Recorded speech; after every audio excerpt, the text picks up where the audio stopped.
qu'il y a encore entre les femmes et les hommes et sur les métiers à prédominance féminine. Alors, moi je trouve que c'est intéressant, votre conception de la grille unique, et je pense qu'on a tout à y gagner les femmes là-dedans. La réponse à la reconnaissance de la responsabilité, c'est la réponse de la qualification.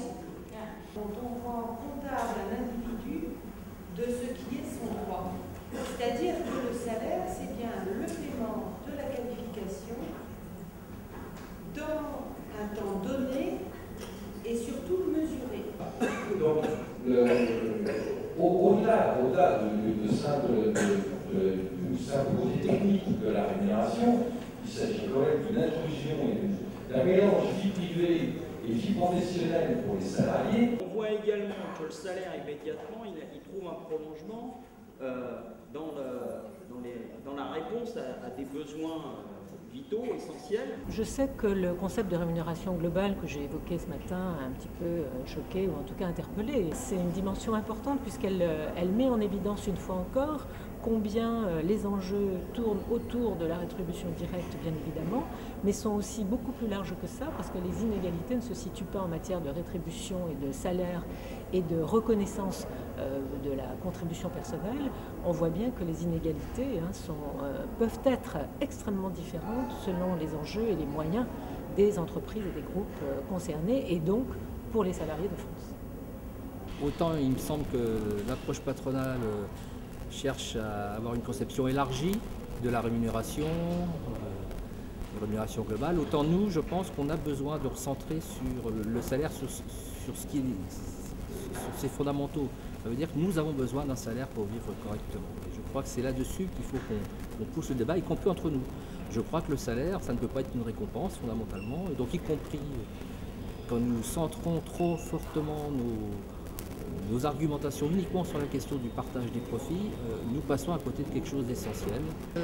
Ce qui semble important, à mon avis, dans la reconnaissance des techniciens, c'est surtout la reconnaissance salariale. On a besoin d'avoir un salaire, un traitement de base qui corresponde à nos diplômes, à nos compétences, à nos savoirs, savoir-faire et savoir-être, qui doit être mis en avant et qui ne doit pas être réglé par des éléments annexes, des primettes, des intéressements, des éléments variables de solde. La grille unique, je ne vois pas trop comment elle prend en considération cette notion d'acquisition des compétences tout au long de la carrière. L'agent de maîtrise qui est bien souvent un technicien, mais qui a aussi, dans mon entreprise en particulier, mais certainement dans d'autres aussi, la particularité d'être à la fois technicien et d'avoir une fonction d'encadrement. Aujourd'hui, on constate que l'entreprise favorise davantage les managers ou les commerciaux, ce qui crée des prises de décision stratégiques de l'entreprise qui vont à l'encontre de la vie des techniciens. La SNCF est passée d'une entreprise technicienne à une entreprise commerciale, business. Cette question de la définition nationale, il faut bien voir que le DUT est le dernier diplôme de l'université française dont la définition est nationale. On doit revoir la question du contenu des professions, car de nouvelles professions apparaissent. Je pense par exemple aux gestionnaires de pôle dans les hôpitaux. Nous avons conduit une enquête sur les professions intermédiaires, donc les agents de maîtrise, techniciens et assimilés, professions intermédiaires, administratives et commerciales notamment, de la santé. Et deux grands constats se dégagent de l'enquête. La première, c'est que la figure du technicien, qui est historiquement une figure issue de l'industrie, aujourd'hui se développe dans les services. Par exemple, on trouve de plus en plus de techniciens dans les services informatiques, une sorte de technicien du numérique qui est en pleine diffusion. Ça, c'est la première évolution. Il y a des techniciens dans les services, ce qui pose notamment la question de savoir où commence la technique, où s'arrête la technique, où commence l'humain, par exemple dans le champ de la santé, dans le champ du travail social.